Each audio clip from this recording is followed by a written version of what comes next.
Mengenang 100 tahun Prof. Ngurah atau Profesor Dr. I Gusti Ngurah Gede Ngurah. Pada kesempatan ini, kami akan menyampaikan beberapa hal yang sudah diketahui atau sudah terlupakan atau mungkin belum diketahui tentang Prof. Ngurah. Dan mohon maaf bila ada yang tidak berkenan untuk itu. Prof. Ngurah merupakan sosok yang tenang, kalem, tidak senang dipublikasi. Terlihat juga dari fisik beliau yang memang kecil. Inilah Puri Grenceng Pemecutan yang berlokasi di Jalan Arca, yang sekarang bernama Jalan Sutomo 28 Denpasar.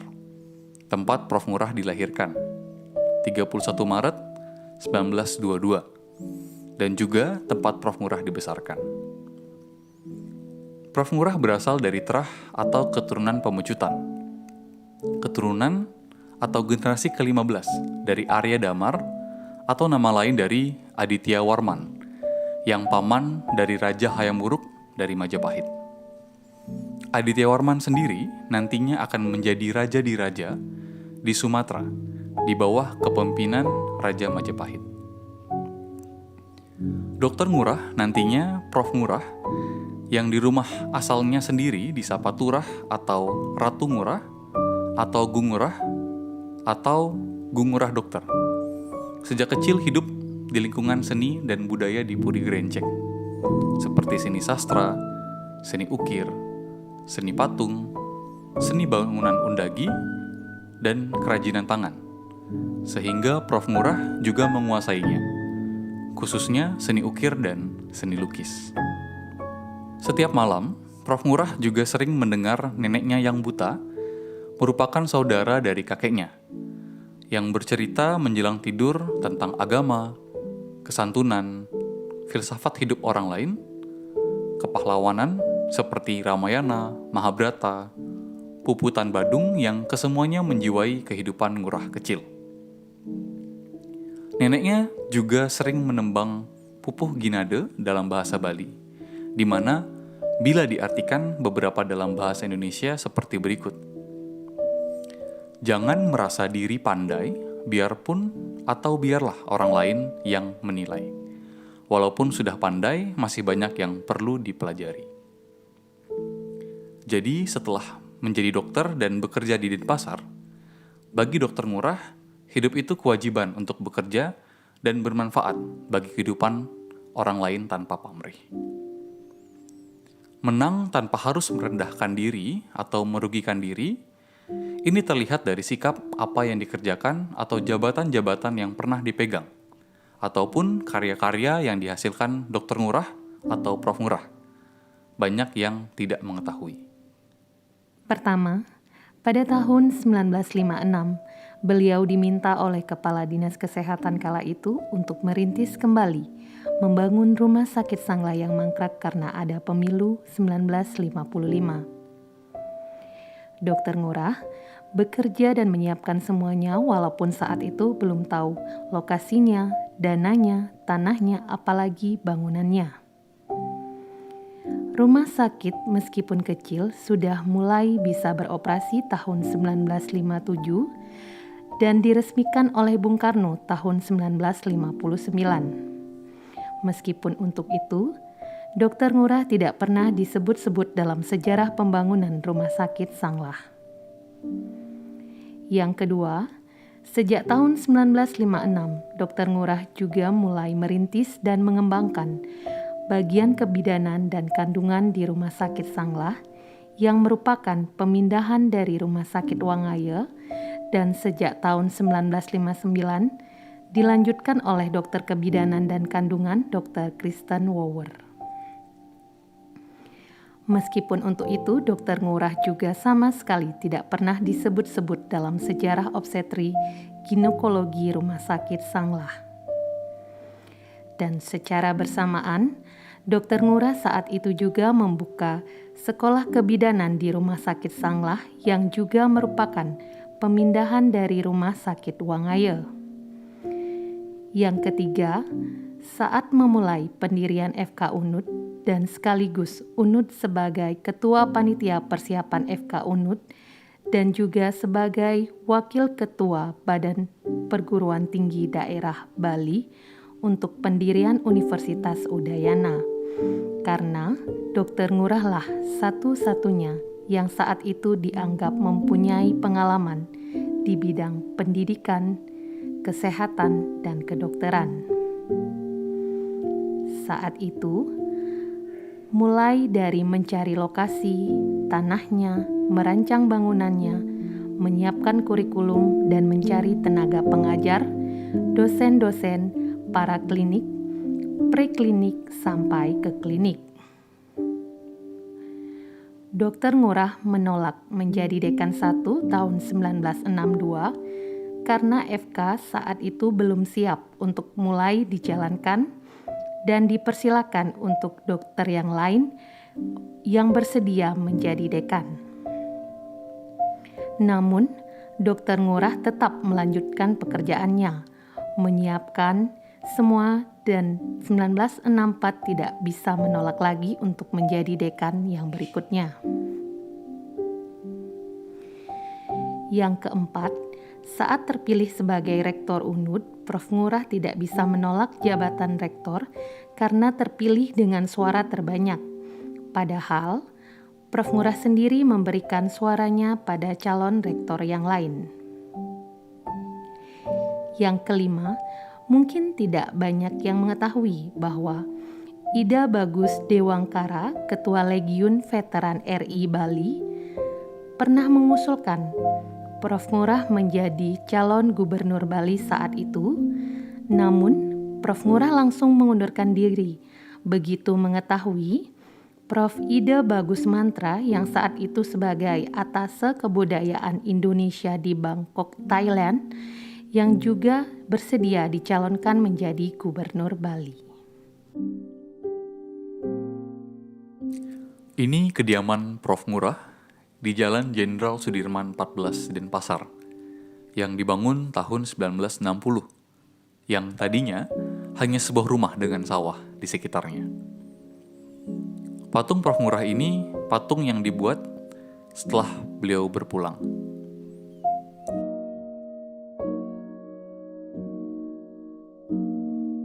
Ini perpustakaan yang sudah lama sekali. Dengan koleksi bukunya ada yang terbitan tahun 1800. Prof. Ngurah menikah dengan Ibu I Gusti Ayu Oka Arwati. Saat ini memiliki 8 anak, 19 cucu, dan 13 cicit. Ini tempat praktek Prof. Ngurah. Di sana sampai sekarang masih ada almari obat Prof. Ngurah dengan obat-obat lama yang dalamnya masih utuh dan banyak yang berlabel berbahasa Belanda dan Prancis. Ini foto Dr. Ngurah saat mengikuti pendidikan spesialis di Jakarta. Terlihat di sana, semuanya orang-orang Belanda, hanya satu saja orang Indonesia, yaitu Dr. Ngurah sendiri. Tahun sebelumnya, sebagai mahasiswa kedokteran di zaman Revolusi Kemerdekaan, Ngurah juga ikut terlibat sebagai mahasiswa pejuang dalam Perapatan 10 Jakarta. Ngurah ikut menyaksikan proklamasi kemerdekaan, juga menyaksikan banyak teman-teman mahasiswa, dokter, guru-gurunya yang gugur. Dan Ngurah sendiri 2 kali lolos dari kematian dan juga sempat ditawan tentara Inggris sekutu saat itu.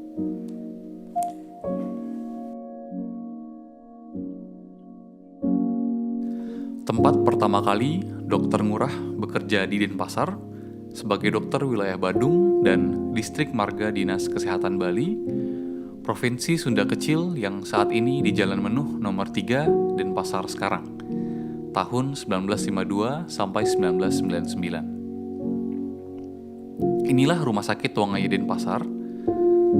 Dr. Ngurah mulai bekerja di sini sejak tahun 1953, membangun ruang rawat saraf dan jiwa, dan sebagai Kepala Rumah Sakit Wangaya tahun 1959 sampai 1968. Juga sebagai Kepala Bagian Saraf dan Jiwa sejak 1959 sampai 1980, dan menjadi kepala bagian saraf tahun 1980 sampai 1988, kemudian pensiun. Sejak 1980, kepala bagian jiwa dipegang oleh Dr. Pantri.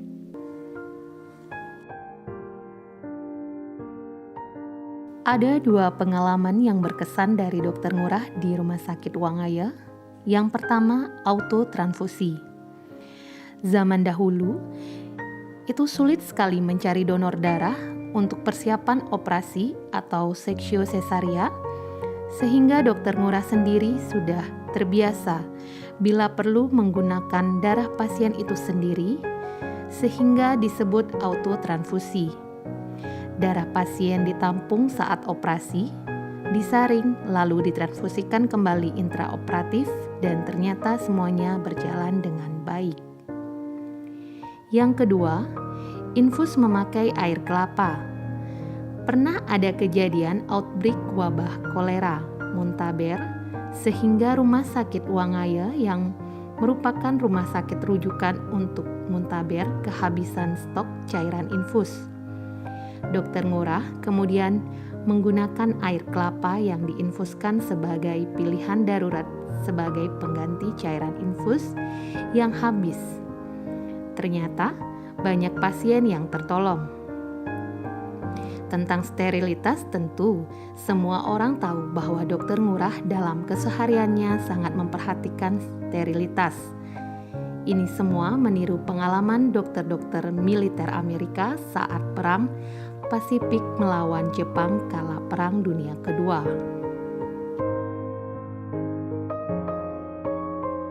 Rumah Sakit Sanglah, yang kemudian disebut Rumah Sakit Umum Pusat Sanglah, sebetulnya rumah sakit kecil yang kemudian menjadi besar karena adanya Fakultas Kedokteran Universitas Udayana.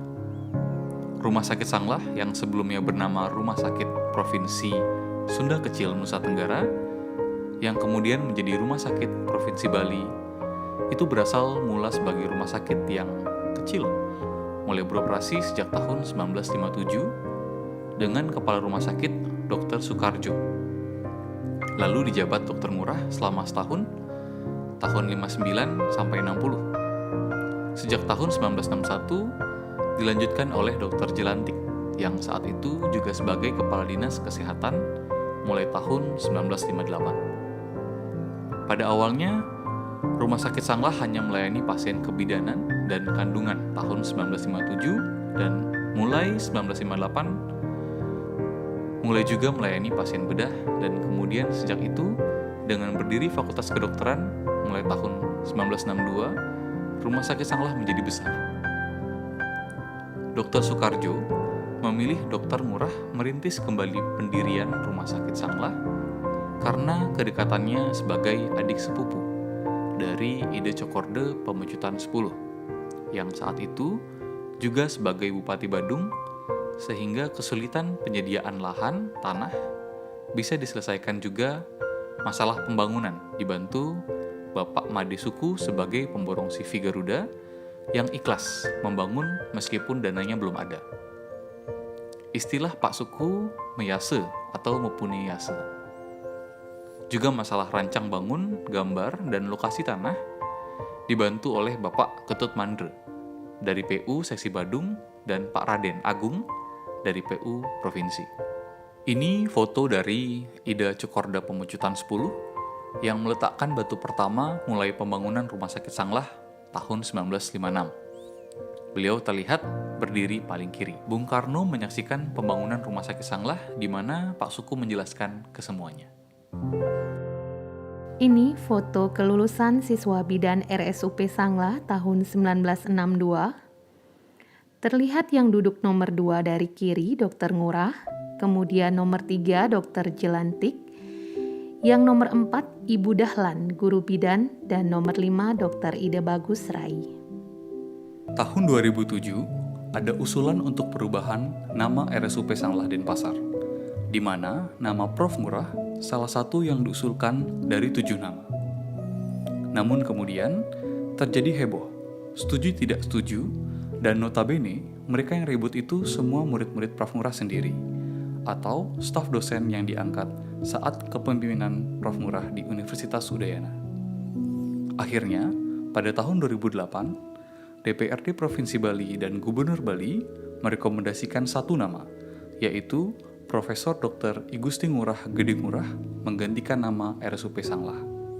Sedangkan Rumah Sakit Umum Pusat Sanglah sendiri merekomendasikan Dr. Jelantik sesuai dengan tim pengkajian dan komite medik. Kemudian timbul berita-berita di koran lokal Bali bersumber dari RSUP Sanglah yang meragukan biografi mendiang Prof. Ngurah. Dr. Nuarte, yang merupakan putra pertama Prof. Ngurah dan ada setiap hari di Rumah Sakit Pusat Sanglah, menyebutkan pesan mendiang Prof. Ngurah untuk tidak meributkan masalah nama. Namun, Dr. Nuarte yang juga sekaligus sebagai murid Prof. Ngurah merasa memiliki kewajiban hormat kepada guru. Beliau mencoba mengklarifikasi melalui Bapak Dekan FK Unut saat itu yang menjanjikan untuk bisa dipertemukan dengan pimpinan Rumah Sakit Sanglah, tim pengkaji perubahan nama RSUP Sanglah, dan komite medik. Namun pertemuan itu tidak pernah terjadi. Sejak 2020, DPRD Bali dan Gubernur Bali kembali mengulang kembali mengusulkan nama Prof. Ngurah sebagai nama pengganti Rumah Sakit Sanglah.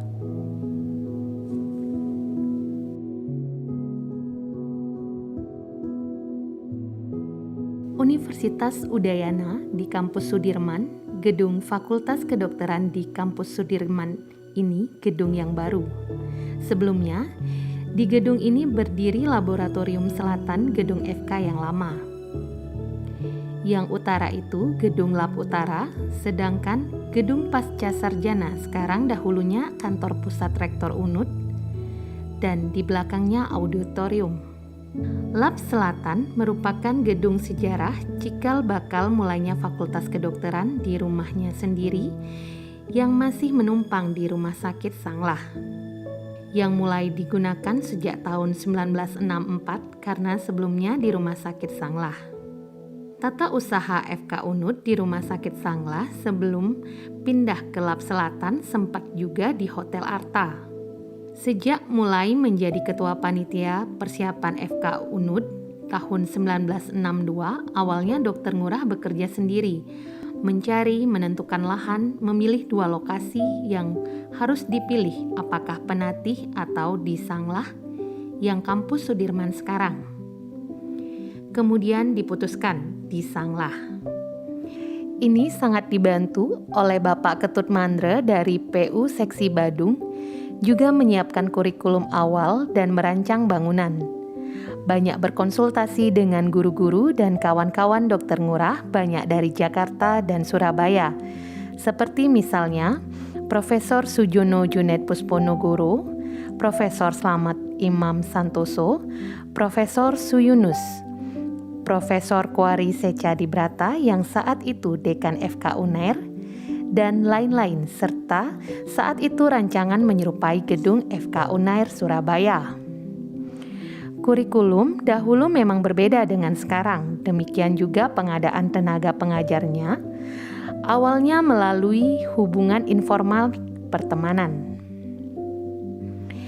Insinyur Lee Kuan Chai mengajar fisika saat itu bekerja di perusahaan pengalengan ikan chip, dan Dr. Ngurah sendiri saat itu sebagai dokter perusahaan pengalengan chip.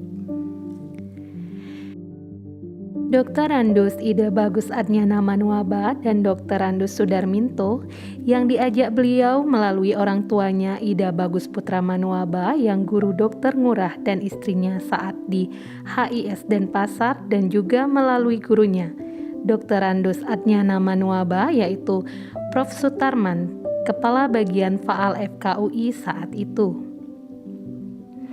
Yang berteman baik saat itu juga melalui Dr. Bagiastra dan Ketut Bagiada, pemilik perusahaan pelayaran Nusa Tenggara yang paman dan ayah Dr. Wirya Masna. Sedangkan pengadaan pengajar yang berasal dari beberapa rombongan Surabaya itu melalui Dr. Cokor Darai yang berteman sekolah Dr. Ngurah waktu bersekolah HIS di Denpasar, dan melalui Dr. I Gusti Ngurah Putu Adnyana yang berteman sekolah Ibu Ngurah saat bersekolah di Makassar dan juga besar peranan keluarga Duarsa.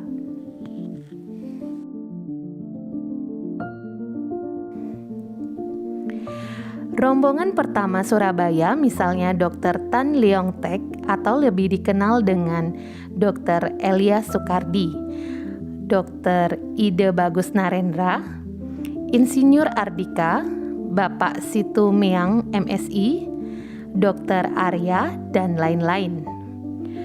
Mereka ada yang sudah jadi dokter, dokter spesialis, ada juga yang masih dokter muda. Tidak gampang mendatangkan Dr. Murdowo dan Dr. Sudaryat. Dr. Murdowo sudah menjadi atase kebudayaan wilayah Indonesia di London, sedangkan Dr. Sudaryat sudah mapan menjadi dosen FKUI sehingga perlu pendekatan kesenian dan kebudayaan. Sekarang, ruang psikiatri dahulu ini adalah ruang patologi anatomi dengan kepalanya waktu itu Dr. I Gusti Ngurah Putu Adnyana.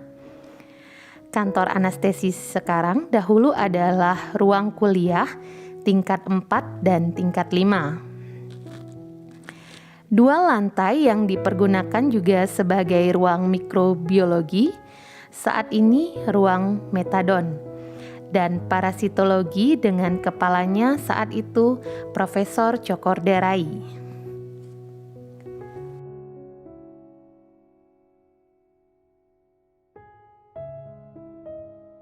Ada beberapa catatan dari Dr. Ngurah yang sayang sekali bila tidak diceritakan. Kami menyampaikan 4 saja.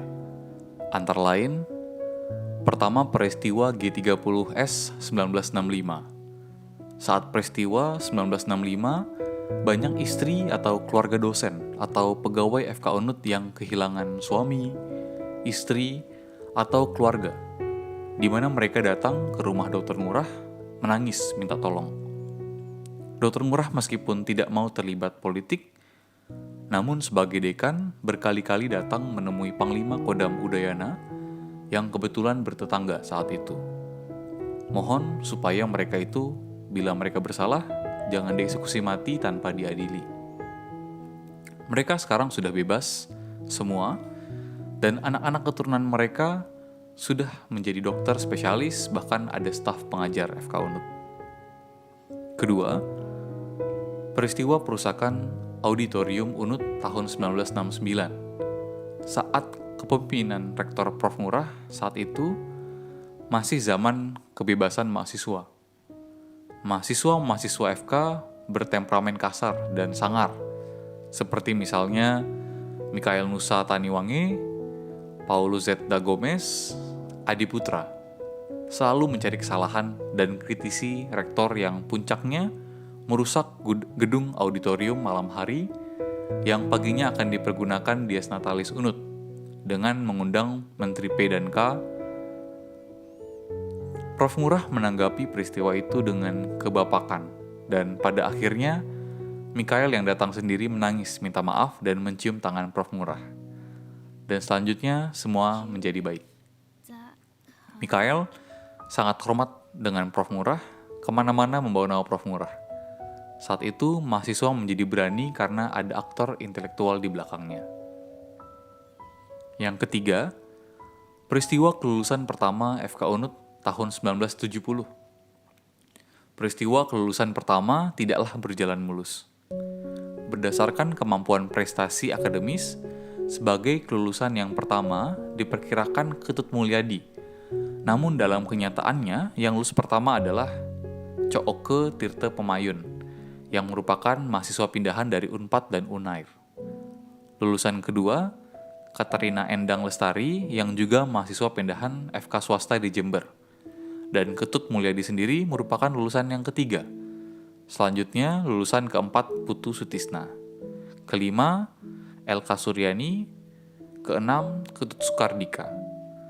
Ketut Mulyadi yang saat itu sudah lulus ujian, Dr. Mudorwo Interna, Dr. Sudaryat Anak, Dr. Saifuddin Bedah, dan Dr. Edi Katimansyah Opjin Namun kelulusannya tidak diakui oleh Dr. Ide Bagus Manuabe, sehingga harus mengulang kembali ujian semua mata pelajaran. Peristiwa ini mengundang perhatian Prof. Ngurah, yang saat itu Rektor UNUD, sampai melakukan investigasi, menanyakan kepada dekan saat itu, para penguji dan Ketut Mulyadi sendiri.